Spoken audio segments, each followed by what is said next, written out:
नमस्कार दोस्तों, मेरी आज की इस कहानी का नाम है समझौते। शाम के 4 बज चुके थे, लेकिन माँ की परोसन उठने का नाम ही नहीं ले रही थी। मैं चाह रही थी कि ये सब उठे तो मैं माँ से कुछ देर के लिए सुस्ता लूँ।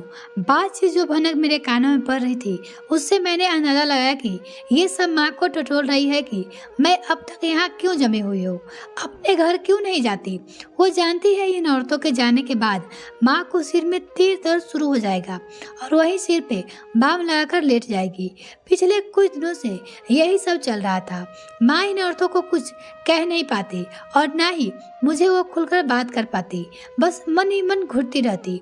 फिर अचानक उसका ब्लड प्रेशर बढ़ जाता, शुगर हाई हो जाता।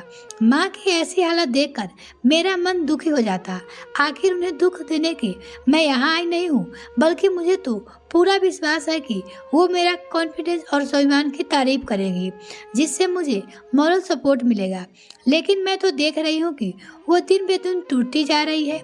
हाथ में पकड़ी पकड़ी पत्रिका लिए हुए सोचने लगती हूँ कि आखिर मैंने किया क्या है।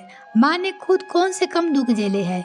घर वालों की इच्छा के विरुद्ध उन्होंने पापा से प्रेम विवाह किया था, लेकिन पापा को कभी भी संतुष्ट नहीं कर पाई। बचपन में उसने देखा कि बात पे बात पापा की झटकियाँ खाने के बाद माँ को हमेशा होठ सिए रहती थी। ना मुंह से कभी एक शब्द निकलता, ना ही बोल कोई फूटता। आहत होकर कमरे में किसी भी कोने में जाकर माँ की आंखों से आंसुओं का कोर भीगने ही लगती तो पापा और भी लाल पीले होने लगते। खबरदार जो मेरे कभी रोई तू, अभी मैं जिंदा हूँ, मर जाऊंगे तो पूरी उम्र रोती रहना। मैं बुरी तरह सहम जाती। आखिर माँ ने पापा जैसे कठोर, सूक्ष्म और निर्मोही इंसान से कैसे प्रेम विवाह कर लिया। कुछ वरी हुई तो माँ से सीधे पूछ लेती। माँ हर समय क्यों इतनी दांत फटकार कर सुनती रहती, अलग क्यों नहीं हो जाती। मैं अपने माँ से कहती रहती, अगर कमा रही होती तो तब शायद अलग होने की बात सोच सकती थी। पता नहीं किस राह में माँ कह गई, लेकिन वो शब्द मेरे दिलो दिमाग में उतर गए। मैं मन ही मन में फैसला किया कि चाहे जो भी हो, मैं आत्मनिर्भर बनूंगी, किसी की मोहताज नहीं झेलूंगी। पापा तो ज्यादा दिन जीवित नहीं रहे। जो कुछ थोड़ा बहुत पैसे और जमीन जायदाद छोड़ गए थे, उसी के सहारे माँ ने घर चलाया, मुझे पढ़ाया लिखाया। पढ़ाई पूरी करने के बाद मैंने नौकरी की तलाश शुरू कर दी। एक प्राइवेट फर्म में नौकरी मिली तो मन की खुशी से झूम उठा। नौकरी के दौरान ही मेरी मुलाकात आकाश से हुई, जो धीरे धीरे दोस्ती में प्यार में बदल गई और फिर शादी। आकाश से शादी करने में मैं जल्दीबाजी नहीं की। पूरे 5 वर्ष लगाए थे उसे समझने में, फिर भी उसे समझने में मैं क्यों कैसे चूक गई, ये बातें मुझे आज तक समझ में ही आई। मुझे तो आकाश समझदार और सुलझे हुए व्यक्तित्व ही लगा था, लेकिन सोच रही थी आकाश से मुझे अच्छी तरह समझ रहा है कि मैं कितनी स्वाभिमानी हूँ और शादी के बाद भी आत्मनिर्भर ही रहना पसंद करूँगी। तब तक वो यही कहता कि मेरे इन्हीं गुणों से वो प्रभावित हुआ। आकाश यानी कुछ दिनों तक तो सब कुछ सहज गति से चल रहा था। माँ, रिश्तेदार सभी इस रिश्ते से खुश भी थे, क्योंकि फिर क्या हुआ, क्यों कैसे हो गया, शादी के कुछ बीतने के बाद ही लगने लगा कि आकाश सब बदलने लगा है। थोड़ा गहराई से सोचा तो माँ की तरह सिर में दर्द होने लगा, चाय पीने की तलब होने लगी और तब तक कंचन चाय बनाकर ले आई थी। शायद मेहमानों के लिए चाय का टाइम भी हो गया था। मेहमानों का ध्यान आते ही मन कसला सा उठा। सोचने लगी, लोग दूसरे की जिंदगी में बारे में इतना क्यों सोचते हैं, क्यों नहीं उन्हें अपने तरीके से जीने देते हैं।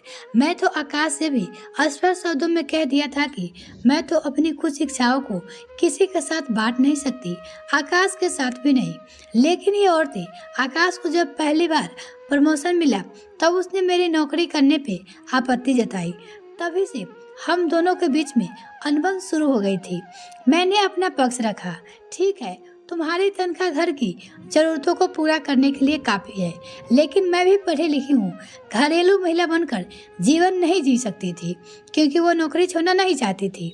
कौन कह रहा है कि तुम्हें घरेलू महिला बने रहने हैं। अपना लिखना पढ़ना तो घर पे करो, जारी रख सकती हो। अगर तामरू हम दोनों दौड़ भाग करते तो जिंदगी का मजा जाता रहेगा। तेरा मेरे दिली तमन्ना है कि हमारा खुशनुमा घर हो। बच्चे की किलकारियों से घर के चारों दीवारें गूंजे। मैं बुरी तरह चिढ़ गई। इन सब की जल्दी क्यों है? एक बार जिंदगी सलटल हो जाए तो जाने दो, वो सोची। उसके बाद आकाश ने कुछ नहीं कहा। उससे ज्यादा समय घर के बाहर ही बीतने लगा। मुझे बात करना तो मतलब की बात करता और चुप हो जाता। मुझे ऐसा लगा जैसे आकाश मुझसे कटने लगा।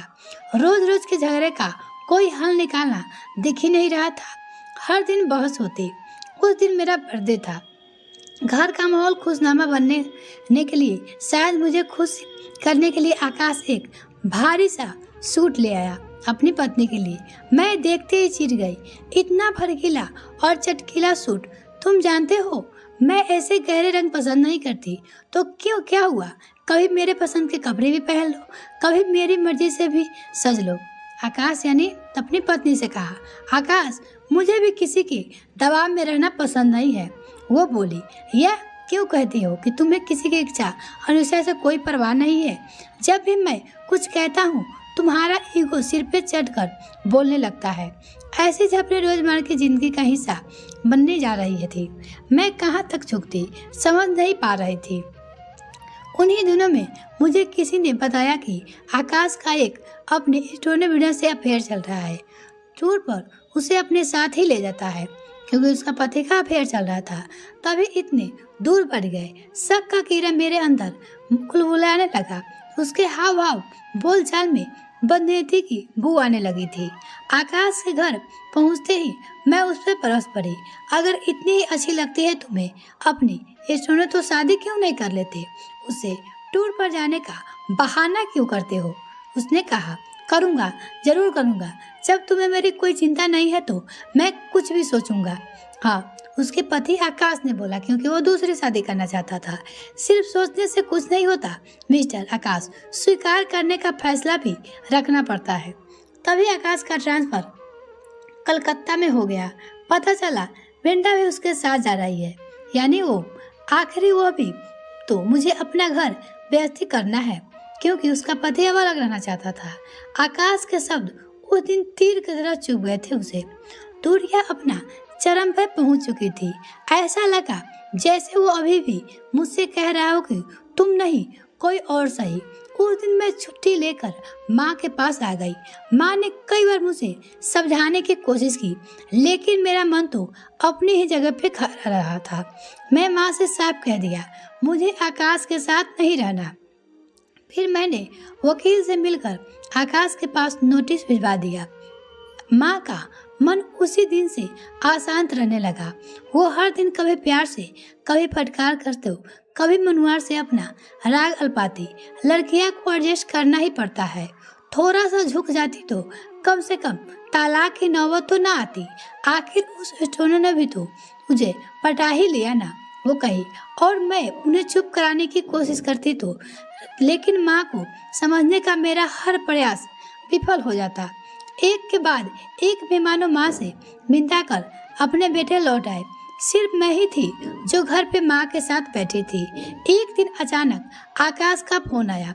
उसने अधीर होकर कहा, गीता प्लीज फोन मत काटना, मुझे तुमसे जरूरी बात करनी है, मिलना चाहता हूँ, कहो कब आऊँ? तुम सुन रही हो ना? मैंने फोन काट दिया। ऐसा लगा जैसा किसी ने शांत स्वर में पत्थर फेंक दिया हो, और मैं जोर जोर से चीखने लगी। आखिर आकाश चाहता क्या है? क्यों नहीं मुझे चैन से जीने देता है? मैं तो बिना कहे सुने ही उसे पूरी तरह आजाद कर दिया। प्यार करता था वो मुझसे गीता, इसलिए माफी मांग रहा है। अगर सच में उस छोटे से प्यार करता होता तो तेरे तलाक की अर्जी पे अपनी स्वीकृति के मोहर जरूर लगा भेजता। उससे कहा। फिर तो उसे 2 महीने के बाद मेरी याद क्यों आई? अगर सच में वो मुझसे प्यार करता तो उसी समय क्यों नहीं रोका? मैं माँ के कंधे पे सिर रखकर सिसक उठी, और क्योंकि उस समय तुम अपने आवेश में थी कि मैं तुम्हें ठीक तरह से समझा नहीं पाया और तुम तलाक लेने पे उतारे हो गए। लेकिन इतना जरूर कहूँगा कि एक बार अपने फैसले पर फिर से विचार जरूर कर लेना। अपने मन की टटोल कर देखो। क्या मेरा फोन सुनकर तुम विचलित नहीं हुई? क्या अभी तुम्हारे मन में मेरे लिए प्यार नहीं है? आकाश ने अपनी पत्नी गीता से पूछा। जानना पहचाना आवाज सुनकर मैंने मुड़ देकर देखा। आकाश खड़ा था, ना जाने कब से दरवाजे पे खड़ा हम दोनों माँ बेटी के बीच में चल रही वार्तालाप को सुन रहा था। शादी विवाह कोई गुड्डे गुड़िया का खेल नहीं कि जब मन चाहा बना लिया और जब चाहा तोड़ दिया। ये दोनों की समझदारी पे चलती है। बेटा और बेटी बड़ी शिद्दत से निभाना एक दूसरे का फर्ज होता है। यदि उग्र स्वभाव का दूसरे ही शरीर बनना पड़ता है तभी वैवाहिक जीवन की प्रक्रिया हरी भरी रह सकती है। माँ का उपदेश सुनकर मेरा मन अभी थोड़ा शांत होने लगा था। ऐसा लगा जैसे आकाश के प्रति प्यार की एक चिंगारी अभी मेरे मन में शेष है। अलग रहने से रास्ते हर कदम पर खुले मिलेंगे, पर समझौते की मंजिलें कम ही मिलती है। और फिर मैं इधर उधर अपना बिखरा हुआ सामान बैग में रखने लगी। आकाश कब से टैक्सी का दरवाजा खोलकर बाहर मेरा इंतजार कर रहा था। और यह कहानी आपको कैसी लगी कमेंट सेक्शन में लिखना ना भूले। इसी तरह कहानी सुनने के लिए जुड़े रहे हमारे साथ। तब तक के लिए धन्यवाद दोस्तों।